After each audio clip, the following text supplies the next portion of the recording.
ರಾಜ್ಯ ರಾಜಕಾರಣದಲ್ಲಿ ಶಿವರಾಮೇಗೌಡರು ಮಾತಾಡಿದ್ದಾರೆ ಅನ್ನುವ ಒಂದು ಆಡಿಯೋ ದೊಡ್ಡ ಮಟ್ಟದಲ್ಲಿ ಸಂಚಲನವನ್ನ ಸೃಷ್ಟಿ ಮಾಡುತ್ತಿರುವಾಗಲೇ ನಿಖಿಲ್ ಕುಮಾರಸ್ವಾಮಿ ಇದ್ರ ಬಗ್ಗೆ ಮಾತನಾಡಿದ್ದಾರೆ. ನಾನು ಕೂಡ ನೋಡಿದ್ದೇನೆ, ಇಡೀ ರಾಜ್ಯದ ಜನ ಕೂಡ ಆಡಿಯೋವನ್ನು ನೋಡಿದ್ದಾರೆ.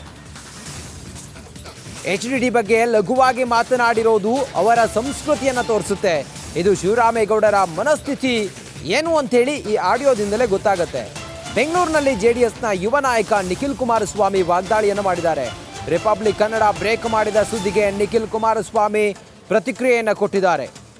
ರಾಜ್ಯದ ಜನರು ಶಿವರಾಮೇಗೌಡರ ಆಡಿಯೋ ನೋಡಿದ್ದಾರೆ. ಶಿವರಾಮೇಗೌಡರ ಮನಸ್ಥಿತಿ ಏನು ಅಂಥೇಳಿ ಗೊತ್ತಾಗುತ್ತೆ ಈ ಆಡಿಯೋದ ಮೂಲಕ ಅಂಥೇಳಿ ಹೇಳಿದ್ದಾರೆ ನಿಖಿಲ್ ಕುಮಾರಸ್ವಾಮಿ.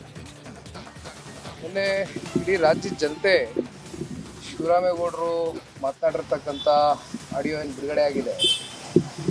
ಬಹುಶಃ ನಾನು ಕೂಡ ಅದನ್ನು ನೋಡಿದೆ, ಸಂಪೂರ್ಣವಾಗಿ ನೋಡಿದೆ. ಯಾವ ರೀತಿ ಅವರು ಈ ದೇಶದ ಮಾಜಿ ಪ್ರಧಾನಮಂತ್ರಿಗಳು ಒಬ್ಬ ಕನ್ನಡಿಗ ಕೆಂಪುಕೋಟೆ ಮೇಲೆ ಬಾವುಟವನ್ನು ಆರಿಸಿರ್ತಕ್ಕಂಥ ಒಬ್ಬ ಹಿರಿಯ ಮುತ್ಸದ್ದಿ ರಾಜಕಾರಣಿ ಬಗ್ಗೆ ಈ ರೀತಿ ಅತ್ಯಂತ ಲಘುವಾಗಿ ಮಾತನಾಡಿರ್ತಕ್ಕಂಥದ್ದು ಅವರ ಸಂಸ್ಕೃತಿ, ಅವರ ಮನಸ್ಥಿತಿ ಏನಿದೆ ಅಂತಕ್ಕಂಥದ್ದನ್ನು ಅರ್ಥ ಮಾಡ್ಕೊಳ್ಬೋದು. ಬಹುಶಃ ಇವತ್ತು ನಾನು ಯುವಕ ಇದ್ದೇನೆ, ಒಂದು ಮಾತು ಹೇಳ್ತೀನಿ ಅಣ್ಣ, ರಾಜಕಾರಣ ಅಂತಕ್ಕಂಥದ್ದು ಮಾಡಿ ವಿಷಯಾಧಾರಿತವಾಗಿ ಮಾಡಿ, ಆದರೆ ಇನ್ನೊಬ್ಬರ ವೈಯಕ್ತಿಕವಾಗಿ ಸಾವನ್ನು ಬಯಸ್ತಕ್ಕಂಥದ್ದು, ಇನ್ನೊಬ್ಬರಿಗೆ ಕೇಡನ್ನ ಬಯಸ್ತಕ್ಕಂಥದ್ದು, ಅವರ ಸಂಸ್ಕೃತಿ, ಅವರ ಮನಸ್ಥಿತಿ ಏನಿದೆ ಅಂತಕ್ಕಂಥದ್ದು ಭಾಳ ಸ್ಪಷ್ಟವಾಗಿ. ಮೈಸೂರು ಜಿಲ್ಲೆ ಪ್ರಿಯಾಪಟ್ಟಣ ತಾಲೂಕಿನಲ್ಲಿ ಗುಡುಗು ಸಹಿತ ಭಾರೀ ಮಳೆಯಾಗಿದೆ. ಚಪ್ಪರದಹಳ್ಳಿ ಸಮೀಪದ ವಡ್ಡರಬೈಲಕುಪ್ಪೆ ಗ್ರಾಮದ ಚಿಕ್ಕ ಕೆರೆಯಲ್ಲಿ ಮಳೆಯ ನಡುವೆಯೇ 2 ಹಾವುಗಳು ನೀರಿನಲ್ಲಿ ಸರಸವಾಡಿವೆ. ಹಾವುಗಳು ಸರಸವಾಡೋ ದೃಶ್ಯ ಸ್ಥಳೀಯರ ಮೊಬೈಲ್ನಲ್ಲಿ ಸೆರೆಯಾಗಿದೆ.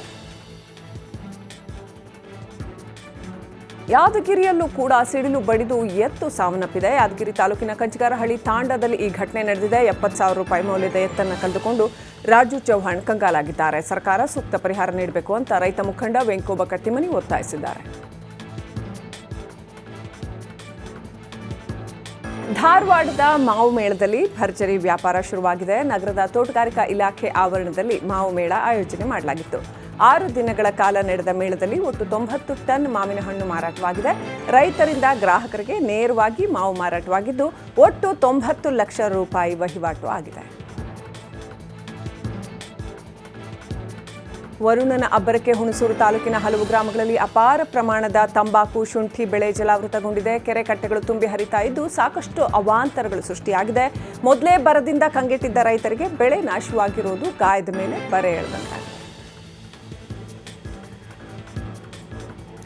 ಬೆಂಗಳೂರು ಗ್ರಾಮಾಂತರ ಜಿಲ್ಲೆಯ ದೇವನಹಳ್ಳಿಯಲ್ಲಿ ಧಾರಾಕಾರವಾಗಿ ಮಳೆಯಾಗಿದೆ. 1 ಗಂಟೆ ನಿರಂತರವಾಗಿ ಮಳೆ ಸುರಿತು.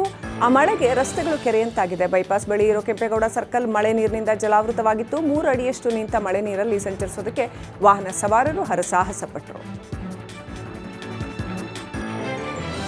ಕೊಡಗು ಜಿಲ್ಲೆಯ ಹಲವೆಡೆ ಭರ್ಜರಿ ಮಳೆಯಾಗಿದೆ. ಇನ್ನು ಪೊನ್ನಂಪೇಟೆ ತಾಲೂಕಿನ ಬಾಳೆಲೆ ಗ್ರಾಮದಲ್ಲಿ ಸುರಿಯೋ ಮಳೆಯಲ್ಲೇ ವ್ಯಕ್ತಿಯೊಬ್ಬರು ಭರ್ಜರಿ ಡಾನ್ಸ್ ಮಾಡಿದ್ದಾರೆ. ಗಣೇಶ್ ಎಂಬಾತ ನಟ ರಜನಿಕಾಂತ್ ಸಿನಿಮಾ ಹಾಡೊಂದಕ್ಕೆ ಸ್ಟೆಪ್ ಹಾಕಿ ನೆರೆದಿದ್ದವರನ್ನು ರಂಜಿಸಿದ್ದಾರೆ.